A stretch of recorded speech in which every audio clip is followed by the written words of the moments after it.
Everyone, আসসালামু আলাইকুম। সবাই কেমন আছেন? আশা করি সবাই ভালো আছেন।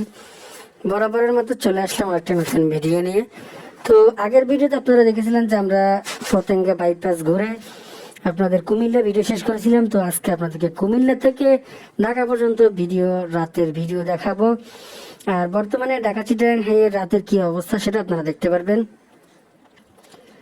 তো দেখতে থাকেন ভিডিওটি। যদি ভিডিওটি ভালো লাগে অবশ্যই চ্যানেলটি সাবস্ক্রাইব করবেন, পাশাপাশি বেল আইকনটি চেপে দিবেন আর বন্ধুদের সাথে বেশি বেশি শেয়ার করবেন। আপনাদের মতামত অবশ্যই কমেন্টে জানিয়ে যাবেন।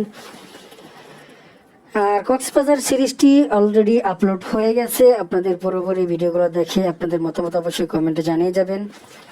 আর কক্সবাজার সিরিজটি এবার আগেই বলেছিলাম বিভিন্ন পর্বে যে অন্যভাবে সাজানো হয়েছে।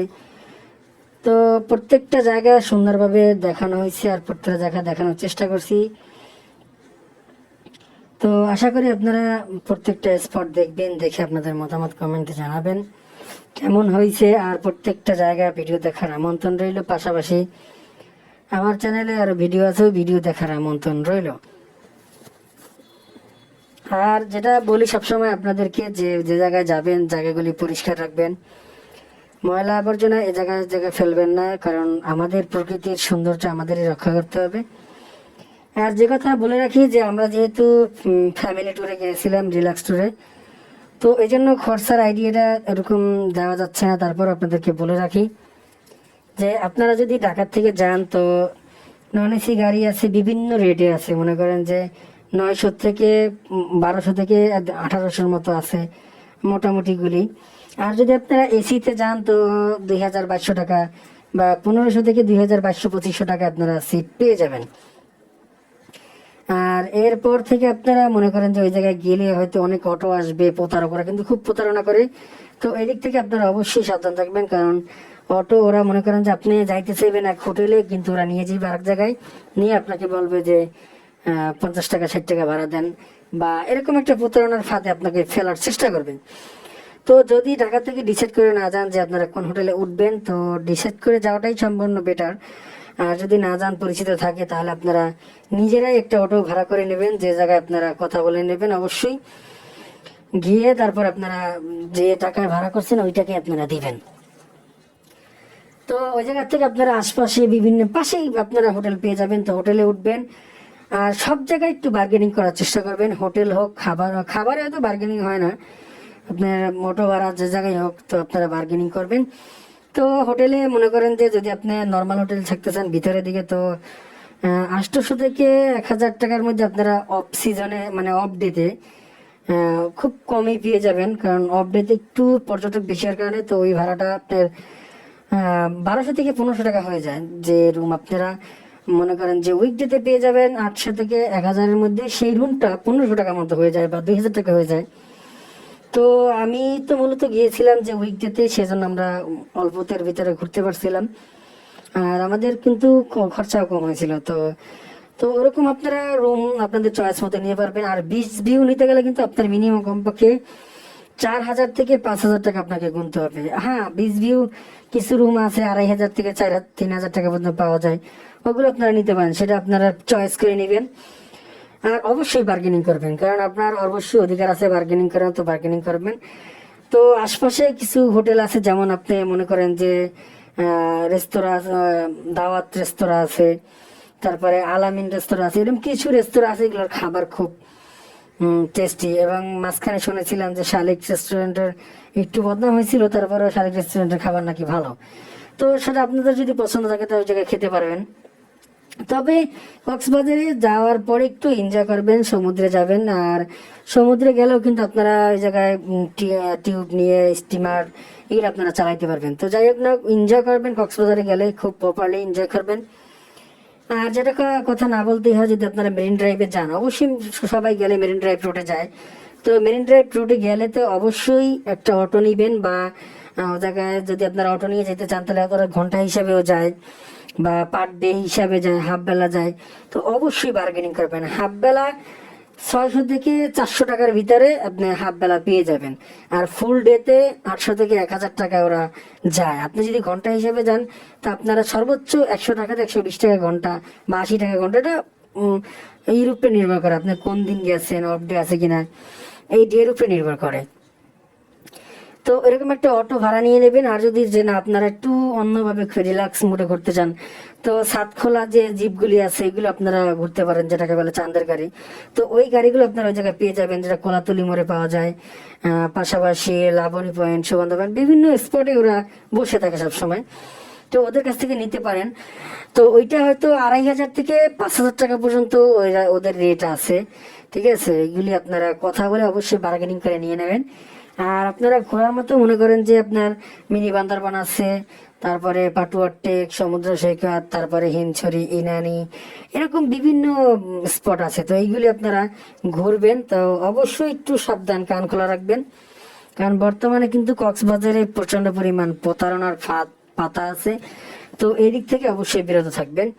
আর যারা বিচে একটু হাওয়া খাওয়ার জন্য যাবেন, যে চেয়ারগুলিতে বসবেন, অবশ্যই এদিকে একটু সাবধান রাখবেন। হয়তো আপনি ঘুম বন্ধ হয়ে গেলে, ঘুমের জন্য চোখ বন্ধ হয়ে গেলে আপনার বিপদ হতে পারে। কারণ ওই জায়গায় কিছু কিছু বাচ্চারা এখন আসে, যেমন আপনার মাথা টিপে দেবে, একটু মাসাজ করে দেবে, এই সুযোগে আপনি ঘুম পড়ে যাবেন, আপনার মোবাইল মানি ব্যাগ দেখবেন নাই। তো অবশ্যই একটু সাবধানে থাকবেন, এটা দরকার আছে। আর যে কথা না বলতেই নয়, সব জায়গায় আপনারা ঘুরবেন। আর রাতের বেলা ঘুরতে পারেন আপনারা রেডিয়ান্ট ফিশ ওয়ার্ল্ড, ওইটাও আপনারা রাতের বেলা ঘুরতে পারেন। ওইটা রাতে ঘোরার কমপ্লিট করে বিচের সময় কাটে আপনারা ঘুমাইতে পারেন। পাশাপাশি যদি সময় নিয়ে যান, আপনারা মহেশখালী বিচে যেতে পারেন, যেটা মহেশখালী দ্বীপ বলে। মহেশখালী মূলত 1 নম্বর ঘাট থেকে স্টিমার আছে, স্টিমারে 60 টাকা, আর ট্রলার আছে, ট্রলারে সম্ভবত 40-30 টাকা এরকম ভাড়া দিয়ে। আর ওই ওপারে গিয়েও মূলত অটো আছে, অটোতে 600 থেকে 700 টাকার ভিতরে পুরো ডে বা হাফ বেলার জন্য ভাড়া পাওয়া যায়। আর ওই জায়গায় কিন্তু ক্যামেরাম্যান আছে, আপনারা চাইলে জায়গায় বার্গেনিং করে অবশ্যই ছবি তুলবেন। কারণ সব জায়গায় মূলত এখন প্রতারণার ফাঁদ আছে, সেটা বলতে হবে। তো মহেশখালীতে ঘোরার জায়গা আছে, যেমন লবণ যে জায়গা চাষ করে, শুটকি চাষ করে, তারপরে ওদের কিছু মন্দির আছে, 2টা জেটি ঘাট আছে, এগুলো কিছু দেখার জায়গা আছে। ছোট ছোট পাহাড় আছে, খুব ভালো একটা সুন্দর সময় কাটবে, এরকম একটা সময় আছে। তো যাই হোক না হোক, এই ছিল ইনফরমেশন। আর যেটা না বললেই নয়, সেটা হলো যে কেউ সচেতন নাগরিক হয়ে কেউ ময়লা আবর্জনা এই জায়গায় সে জায়গায় ফেলবেন না। একটু কষ্ট করে ডাস্টবিনে ফেলবেন, কারণ একটা জায়গা নষ্ট হয়ে যায় কিন্তু আমাদের জন্যই। যদি আমরা খেয়াল রাখি তাহলে ওই জায়গাটা সুন্দর থাকবে, সুরক্ষিত থাকবে। তো আপনাদের ইনফরমেশন মোটামুটি দিয়ে দিয়েছি। আর এদিকে কিন্তু আমরা চলে আসছি কিন্তু, তো গোমতী আমরা পার করে ফেলেছি, তারপরে আমরা মেঘনায় উঠবো। মেঘনা পার করে আমরা কিন্তু আস্তে আস্তে ঢাকার দিকে যাব। তো এদিকে যেটা বলবো যে রাস্তার কোয়ালিটি এখন বর্তমানে আগের থেকে ভালো করা হচ্ছে, বিভিন্ন জায়গায় কাজ চলতেছে। আর বিভিন্ন জায়গায় দেখতে পেলাম যে অপর সাইড থেকে, উল্টা পাশ থেকে গাড়ি আসতেছে, সেটা কিন্তু একদম মনে করেন যে বিপদের 1 নম্বর রাস্তা হলো এইটা, যেটা মূলত অপর সাইড থেকে গাড়িটা আসে। ওই গাড়িটা আসার কারণে কিন্তু যে কোনো সময় অ্যাক্সিডেন্ট হয়ে যেতে পারে। আর বর্তমানে কিন্তু ঢাকা চিটাগাং হাইওয়ে না, বিভিন্ন হাইওয়েতে কথাই বলি, সব জায়গায় মূলত রেস চলে, রেসের কারণে কিন্তু অ্যাক্সিডেন্টটা বেশি হয়। তো যদি পার্সোনালি কেউ যান, তো পার্সোনালি গেলে অবশ্যই কিন্তু এইদিকে খেয়াল রাখবেন যে আগে জীবন, পরবর্তীতে সবকিছু। তো তো ছোটখাটো ইনফরমেশন আপনাদেরকে দিয়ে রাখছি, আর পরবর্তীতে চেষ্টা করব প্রত্যেকটা ভিডিও, প্রত্যেকটা জায়গার ইনফরমেশন দেওয়ার জন্য। আর অবশ্যই আপনারা কক্সবাজার সিরিজটা দেখবেন, আপনাদের ভালোবাসা অবশ্যই দিয়ে যাবেন। আর পাশাপাশি কিন্তু যে আপনাদের ভিডিও দেখে যে মতামতটা, আমাদের ভিডিও কেমন হইতেছে, কোয়ালিটি কেমন হইতেছে, কোনো ভুল হইতেছে কিনা, এগুলো যদি একটু ধরিয়ে দেন, তাহলে হয়তো আপনাদেরকে ভবিষ্যতে সুন্দর ভিডিও উপহার দিতে পারবো ইনশাআল্লাহ। যে কথাটা বলতে হবে যে ঢাকা চিটাগাং হাইওয়েতে কাশপুরের পরে কিছু জায়গা, কিছু রাস্তা ভাঙা আছে, তবে তাও সংস্কার কাজ চলতেছিল। তো আপনারা দেখতে পাচ্ছিলেন যে আমরা একটু ওভার স্পিডে চালাচ্ছিলাম, কারণ আমাদের একটু তাড়া ছিল। তো কিছু মনে করবেন না, তারপর আমরা লিমিটের ভিতরেই ছিলাম, লিমিটের বাইরে আমরা যাইনি। ঢাকা চিটাগাং হাইওয়েতে বর্তমানে কিন্তু একটু রিস্কি হয়ে যাচ্ছে, কারণ সব পরিবহন একটু বেড়ে গেছে ঢাকা চিটাগাং হাইওয়েতে। সেজন্য কিন্তু নতুন নতুন কোম্পানির গাড়ি নামাইতেছে, নতুন নতুন গাড়ি আসতেছে, গাড়ির পরিমাণও কিন্তু বেড়ে যাচ্ছে। তো যাই হোক না, একটু সাবধানে চলাফেরা করবেন। পাশাপাশি কিন্তু ফেসবুক লিঙ্ক দেওয়া আছে ডিসক্রিপশনে, অবশ্যই ফেসবুক পেজটি ফলো করবেন। তো অলরেডি কিন্তু আমরা ঢাকার বাতাস পেয়ে যাচ্ছি, এরকম একটা অবস্থা হয়ে গেছে। তো ঢাকার বাতাস যেহেতু পেয়ে গেছি, তো বুঝতেই পারছেন যে আমরা তো আমাদের কিন্তু ঢাকার বাতাস লেগে গেছে অলরেডি, তো আমরা কিন্তু প্রায় হানিফ ফ্লাইওভারের কাছাকাছি চলে আসছি। তো এদিক থেকে মূলত হানিফ ফ্লাইওভার থেকে নামে ডান দিক থেকে আর বাম দিক থেকে আমরা উঠে যাবো হানিফ ফ্লাইওভারের উপরে। তো হানিফ ফ্লাইওভারের উপরে উঠে আপনাদেরকে হানিফ ফ্লাইওভারের ভিডিও দেখাচ্ছি। আর এদিক থেকে যেটা বলবো যে বর্তমানে বেশিরভাগ গাড়ি কিন্তু হানিফ ফ্লাইওভার ব্যবহার করতেছে, কারণ নিচে যে পরিমাণ জ্যাম থাকে সেই জন্য কিন্তু সবাই চেষ্টা করে হানিফ ফ্লাইওভার। আর হ্যাঁ, এই কারণে কিন্তু হানিফ ফ্লাইওভারে জ্যাম বর্তমানে বেশিই পড়ে। আর মনে করেন যে হানিফ ফ্লাইওভারের জ্যাম পড়ার কারণে হলো ওরা টোল খুব স্লো নেয়। টোলটা খুব স্লো নেওয়ার কারণে মূলত জ্যামটা বেশি পড়ে। আর ওরা যেহেতু স্লো নেয়, ওদের কাছে সবসময় এইটাই বলে যে আমাদের কাছে ভাঙতি নেই, এসাবো এরকম বিভিন্ন কথা ওরা বলতে থাকে। আর দ্বিতীয় কথা হলো যে আমরাও পাবলিক ভালো আছি খারাপ আছি। তো উপরে এই জ্যামের কারণ হলো যে আমরা মূলত টাকা যদি আগে ভাঙতি করে বা আগে যদি আমরা বের করে রাখি তাহলে কিন্তু আমাদের সময়টা কম লাগে। তো আমরা সুপারস্থ মনে করেন যে বের করি না, টাকা আস্তে আস্তে বের করি।